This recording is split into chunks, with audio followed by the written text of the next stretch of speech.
Es oficial, la expansión económica más larga en Estados Unidos llegó a su final. Así lo confirmó este lunes la Agencia Nacional encargada de la investigación económica, subrayando que la recesión empezó no ayer, no la semana pasada, sino desde febrero. Gabriela Frías, de Portafolio Global, nos acompaña en vivo desde Atlanta. Gaby, qué gusto saludarte. Supongo que para ti, para muchos economistas, no fue una sorpresa. ¿Qué significa este anuncio formal, Gaby? ¿Cómo estás, Rafa? También me da muchísimo gusto saludarte a esta hora de la noche. ¿Qué significa? Significa que cuando tenemos crisis económicas, como por ejemplo la recesión de hace una década, este grupo de economistas sale y canta y dice 2 trimestres consecutivos de crecimiento negativo es lo que técnicamente se conoce como una recesión. Ahora, recordemos que este es un evento inédito, es un evento que empieza por este virus y después empiezan las restricciones y empieza el colapso económico y es todo un asunto generalizado. La velocidad a la que ha ocurrido este cierre masivo de empresas, la gente a su casa y el frenón de la actividad económica hace más fácil a este grupo de economistas determinar que esto se trata de una recesión. Normalmente se tardan más tiempo en cantarla, en decir que existió, a veces se tardan 5 meses, pero se han tardado hasta 1 año. Y lo que están diciendo simplemente es que ya estamos en recesión. La parte interesante es ver cuánto tiempo dura. Si es que esto termina en abril o a mediados de abril, o si está terminando en el mes de mayo. Y ese retrato, por supuesto, que va a tomar un tiempo que lo tomen, porque estamos hablando de una reapertura gradual de muchos sectores, muchos países y de muchos negocios. Así que por lo pronto es, digamos, sí, digamos que el anuncio oficial se esperaba, solamente que dijeran cuándo y llegó antes de lo que esperábamos, pero todos los factores apuntan a que hay cierta lógica de que ocurriera más rápido que tarde, Rafa. Sí, ahora hay otra mala noticia que me despierta gran curiosidad y te quería preguntar sobre esto.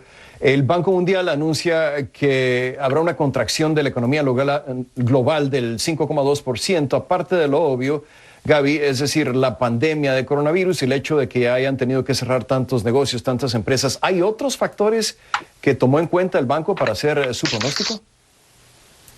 Sí, y cuando hablamos de un cierre generalizado como el que hemos vivido desde principios de marzo o incluso antes, si hablamos de Asia, aquí hay que poner pues en contexto el tema de la globalización. Los viajes, el turismo se frenaron, el comercio se frenó, todo lo que era la actividad económica, los intercambios también se frenaron, los viajes de negocios, las conferencias, etcétera. ¿Qué es lo que hace el Banco Mundial? Bueno, pues toma en cuenta todo este tipo de actividades que han quedado frenadas y establece cuáles son los escenarios en función primero de que tenemos tratamientos pero todavía no muy cercanos a nosotros, tenemos todavía vacunas que se están probando y hay escenarios posibles de, digamos, de recuperación económica, pero estamos lejos de determinar qué va a pasar en los próximos meses porque no tenemos esa certeza. Las reaperturas son un gran experimento, digamos, porque no hay esa vacuna, Rafa, pero si me permites recordarles a todos nuestros televidentes, los mercados emergentes a los cuales hacen parte o de los cuales hacen parte países como Rusia, como India, como Brasil mismo, que está tan afectado todavía por el COVID-19, son países del grupo de las economías emergentes. Y ese grupo de países está marcando su primera contracción en más de 6 décadas. Ese es el grupo de países que más preocupa porque están dependiendo de turismo, dependen mucho del comercio, sea con China o sea con Estados Unidos, dependen, por ejemplo, de la exportación de materias primas, y tú sabes que el precio del petróleo se vino al piso, o dependen incluso de las remesas, como por ejemplo los países centroamericanos. Así que estos factores son importantísimos para establecer en qué grado un país tiene un problema de solvencia o de liquidez. Vamos a ver cuánto esta desaceleración económica ya no les va a permitir tener los mismos ingresos fiscales y cuánto la deuda de estos países, por ejemplo, les va a pesar más. Así que las reactivaciones económicas van a ser graduales y va a quedar todavía una estela de desafíos, Rafa. Además de los desafíos médicos, están los desafíos económicos, cuánto empleo se destruyó, cuántas empresas se destruyeron. Y en nuestra región, Rafa, tú sabes que el empleo también es mucho informal. Entonces, todo esto nos lleva a un escenario de mayor precariedad y tomará el momento de voltear a ver qué es lo que hicieron nuestras autoridades para mitigar el escenario, lo que podríamos estar viendo en los próximos meses. Tengo algunas cifras para darte un ejemplo. Perú, 12% de contracción este año. La razón, en gran parte, la informalidad. Brasil, 8%. México, junto con Ecuador, estamos hablando de caídas este año de más de 7%. Yo creo que lo más importante aquí, Rafa, es no solamente pensar cuánto esta caída va a marcarse este año, sino cuando metamos primera, cuando veamos qué medidas tomaron, cómo se ve ese 2021 en relación con lo que hicieron las autoridades.